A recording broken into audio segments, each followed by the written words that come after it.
First, I would like to say to all 5 inductees, I knew all of them, great kids. I'm happy for all of you. I say kids, you're not kids anymore, but to DJ, Brooke, Alicia, Ashley, and Leah, just you couldn't find 5 better examples to put in the Hall of Honor.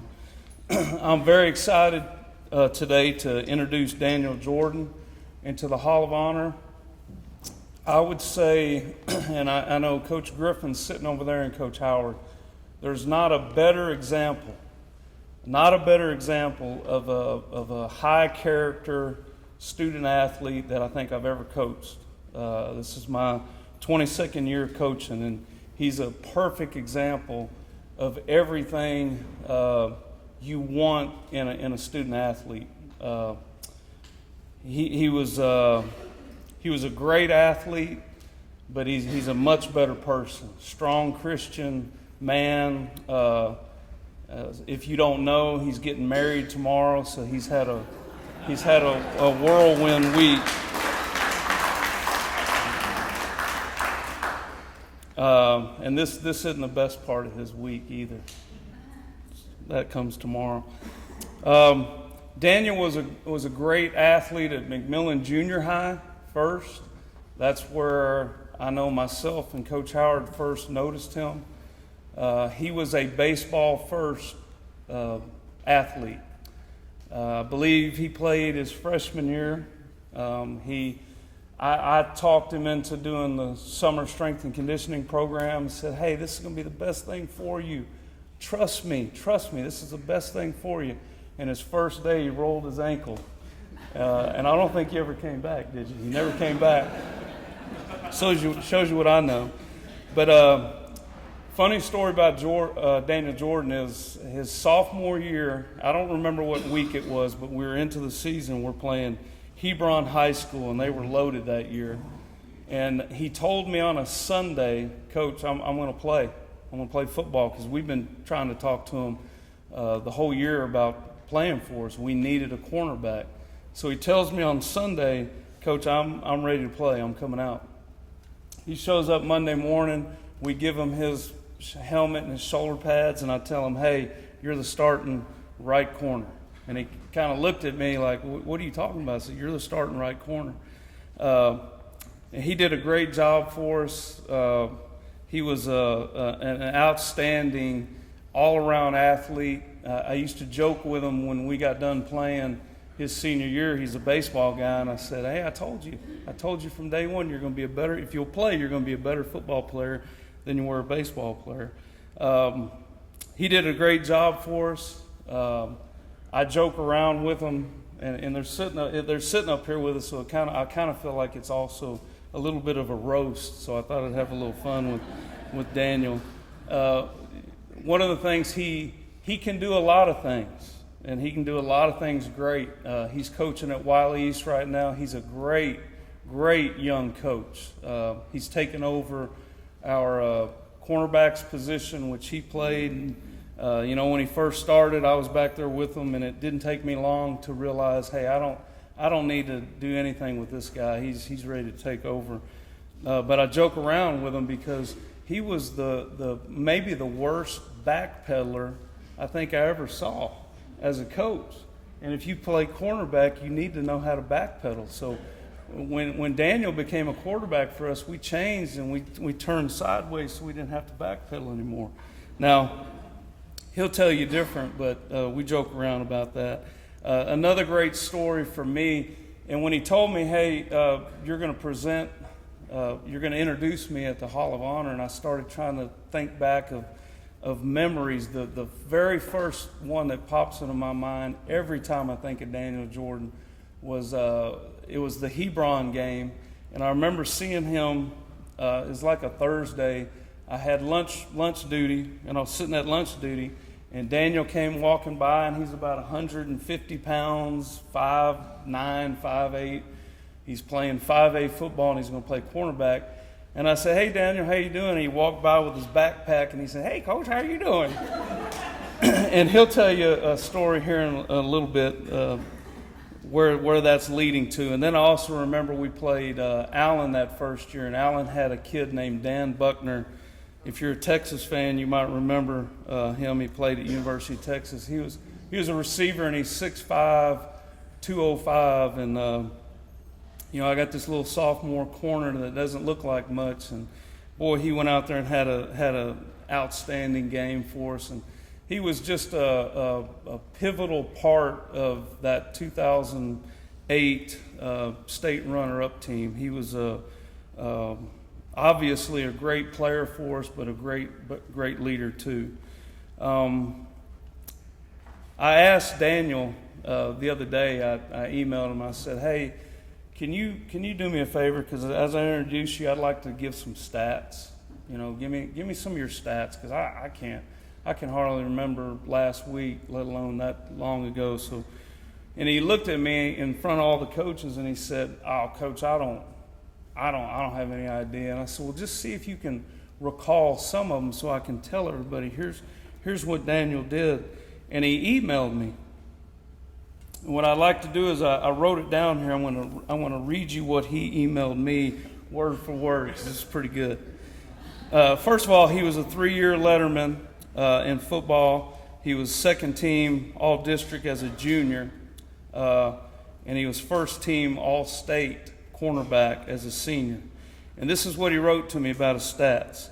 His 60 tackles and 1 return punt for a touchdown are impressive.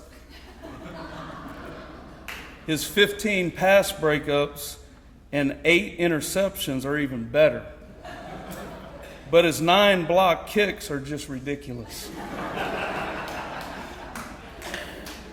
And I thought that was funny, but as I was reading it to one of our coaches today in the coach's office that wasn't here in 2008, and they coached with Daniel, and when you look at him, you don't just like when I looked at him when he was in high school, you don't see a first team all-state cornerback.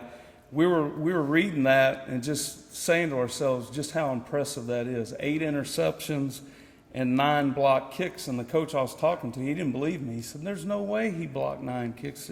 He blocked 9 kicks, and that's a testament to what kind of athlete he was. The second thing I always talk about, I talk to our kids all the time about this. Daniel Jordan was first team all-state, AP all-state cornerback.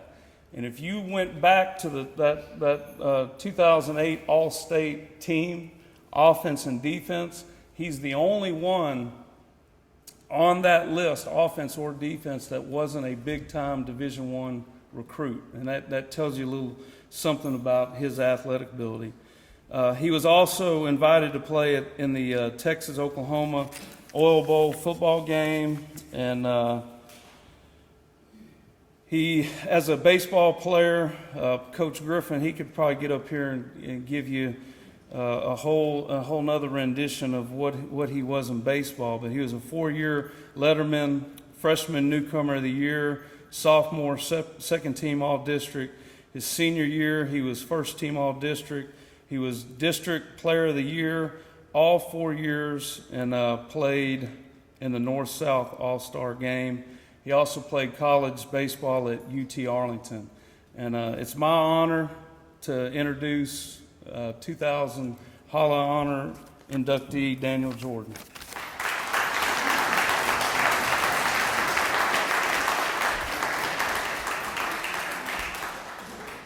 Okay, thank you, Coach Lepsis. And by the way, that thing he said I wrote, I copied and pasted that from a news article I found from back in 2008. But first, I just want to start off. As I was thinking about my speech yesterday, first thing I just got nervous all of a sudden. My hands started sweating, my feet started sweating, and I wasn't sure if I was being more nervous about this today or about getting married tomorrow. And now that I'm up here today, I think this is going to be a lot more nerve-wracking than getting married tomorrow.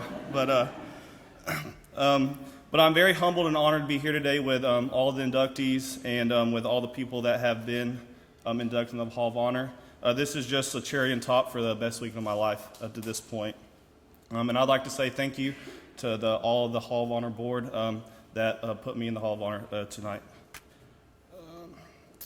Living in Wylie's been a blessing. I've lived here my whole life. Luckily I didn't move around like a lot of people. Wylie's taught me everything I know. The people in it have been awesome. And one thing that I thought was really cool is I grew up watching and knowing a lot of people in the Hall of Honor, and people like Chuck Edge, Wendell Collins, and Rock King. And there's plenty of other people here that I grew up knowing and hearing stories about that 77 team. And that was one thing I strived. I wanted to get to that state championship again. And then also other people that I got to watch, like Stephen Pierce, Drew Johnson, Zach Scruggs, and many more. Those are guys I looked up to. And I wanted to do things that they did in high school and something for me to strive to be. Like I said, I'm very honored also to be alongside of these other four inductees. I've grown up with most of these people in high school for 3 years, if not 4 years, so I think it's really cool to be here with you all today. First, I'd like to talk a little bit about baseball. Baseball, as y'all know, like Coach Leb said, it was my true love. It was same through high school. I was very blessed with some great teammates all 4 years. And with baseball, baseball players, like softball players, they're a little quirky. We do all the little fun things you don't do in football, and that was something that I just enjoyed. Some of my greatest memories weren't even on the baseball field. We did team campouts every year, and we played this one game called Final Destination. And I think every time we played it, we got the cops calling us because we're running through neighborhoods at 12 in the morning, 1 in the morning with spotlights trying to find each other. And then another one I remembered was we tried to jump on a train once, and I think half of us ended up with poison ivy throughout our whole body. But the coolest thing I thought about baseball was my senior year. I got to play with 7 of the guys that were seniors that year I played T-ball all-star with. And I think that's really cool, growing up in the same town and people staying around, so that was a real blessing. And now for football, Leps just kind of stole some of my thunder. I was going to talk about how, like I said, baseball is my main sport. And during my freshman year, I was kind of working out with football and going to baseball practice. And me being a young and immature kid, I kind of said, I'm not doing this anymore. I'm just going to go straight baseball. So during the spring of my freshman year is when I decided I was just going to go straight baseball. And then like Coach Leps just said, I went down to Waco, actually was where the first game was that year. And I remember the whole time I was watching the game, I was like, gosh, man, I wish I was out there. I just miss playing football. And I'm going to change Leps', I think he got a story a little wrong, but that next day I saw Coach Howard actually in the Walgreens parking lot. And I think God had some plans because I told him, I was like, I want to play football next year. I had no intentions of coming back for my sophomore year. And I just pretty much said, Coach, I think I'm playing football next year, my junior year. Next day is Labor Day, and me and my dad it's when we could actually hunt pretty much anywhere in Wylie. We were hunting behind Wylie High School. I get a phone call from Coach Griff, who was my baseball coach, and he helped out with the secondary. And he said, hey, DJ, you need to come up here and get your football pads. And then like Coach Lepp said, I started that Friday night. Let's see, where was that? And then, then we're going to fast forward to senior year. Senior year was one of those years, y'all know that was when we made it back to state, and it was cool for us. My 7th and 8th grade year was the first year that the junior high split. And so ever since 7th grade, me and all my buddies, all we talked about is when we get to our senior year, we're going to be that team that takes us back to the state championship, and we're going to bring it back home to Wylie. Unfortunately, like all y'all know, we fell a little short. But I will forever cherish those memories and those relationships from that year, and what a blessing that year was for us. Now I'd like to thank a few people that helped me get to where I am today and had a huge impact in my life. First, I'd like to thank Coach Griffin, who was my coach my freshman, sophomore year. He made today, which I thought was awesome because he's all the way on Argyle, so I really appreciate it, Coach Griff. He took a chance on 2 freshmen, me and Jake Feckley, to hold down the left side of the infield as freshmen. Our first year in 5A, or I guess that was 4A that year because we had Highland Park. But we were in a tough district. We had Clayton Kershaw, who's now won 2 Cy Youngs in the major. So he trusted 2 freshmen. I thought that was not just trust us to play, but trust us to be in big roles. So Coach Griff, I appreciate it for everything you taught me those 2 years while you were here at Wylie. Next, I'd like to thank Coach Howard. Coach Howard was my head football coach all 3 years. at Wylie High. He supported me through every decision in high school, maybe not so much after I graduated college since I didn't come and join him at Wylie. But Coach Howard, I love you and thank you for everything you've done. And I got to tell one story on Coach Howard. One morning on the way to football, I got in a wreck. Someone ran a light, and they hit me head on right in front of Wylie High. So all my buddies are driving by, and someone goes in and tells Coach Howard, "Hey, DJ got in a wreck." So Coach Howard drives in his car and parks if you've been to Wylie High, you kind of park up from the light. And I guess when he got out of his car, he didn't see me. And so apparently he took off, he went on a little jog down the hill, and when finally I got out of my truck and he saw me, he's like, "Dang, DJ, you scared me." He goes, "That's the first time I ran in like 10 years. But Coach Howard, I appreciate it and I love you. Thank you. Next, I'd like to thank Coach Lepsis. He was the coach. Actually, the first time I met him was at a baseball camp, I think, in 4th or 5th grade when he was helping Coach Craighead and Coach Griff. And he was someone at that point I always looked up to. And I remember I was actually going into intermediate when he was at Harrison. Everybody was like, "Yes, Coach Lepsis." Well, then when we come to 6th grade, he just goes to high school, so we all missed out, and we were all pretty bummed he left. Like he said, he was the one that coached me all 3 years. If you ask him, he's the reason I got first team All-State, and he taught me everything I know about football. But Coach Lepsis, thank you for everything you've done for me. I appreciate it. Next would be Jay Jones. He couldn't be here today. He was the lineman coach the 3 years I was at High, and he was also our FCA leader. He had a huge impact when I was kind of finding myself my last few years with FCA and just my faith in Jesus. And that's helped me become a better man in person. And he's one of the main reasons that I wanted to be a coach, and I am a coach today. Also, Dustin Toth and Brian Jones, they were two of my baseball coaches my last 2 years. And then I'd like to thank my parents. I couldn't ask for better.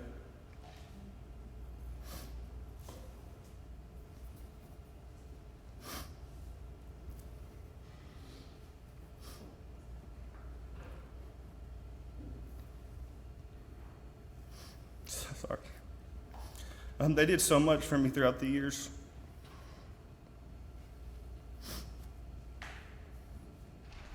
All the summer trips and all the money spent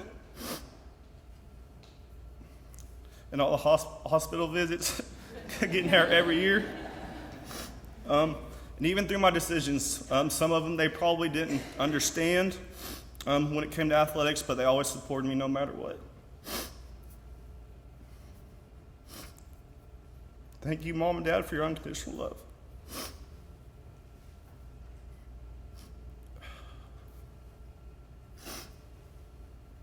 And I'd like to thank my sister.